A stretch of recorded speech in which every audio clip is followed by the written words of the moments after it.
A 27-year-old man who stabbed the novelist Salman Rushdie in New York in 2022 has been found guilty of attempted murder. The attack left the writer blind in his right eye. Let's get the very latest on that with our North America correspondent Nomia Iqbal, who joins me now and has been following the trial. Nomia, just bring us up to date.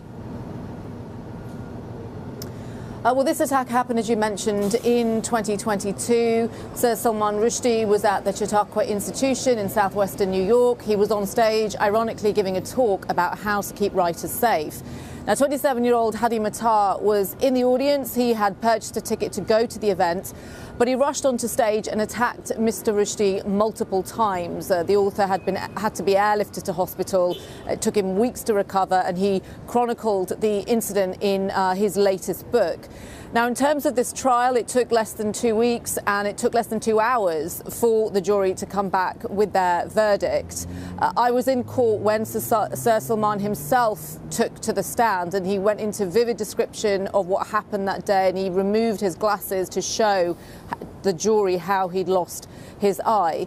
Now, this was never a case of whodunit. This incident had been witnessed by many people in the audience. They gave evidence at the trial. It was also live streamed, the event, and so people saw it online. So the prosecution's case was quite clear cut. The defence had argued that Hadi Matar, that the prosecution hadn't proven the intent, that Hadi Matar had gone to the event, and that this was more of a chaotic incident, not a premeditated attack. But that was rejected by the jury. As I said, it took them less than 2 hours to come back with their verdict. Matar will be sentenced at a later date. He's facing up to 32 years in jail.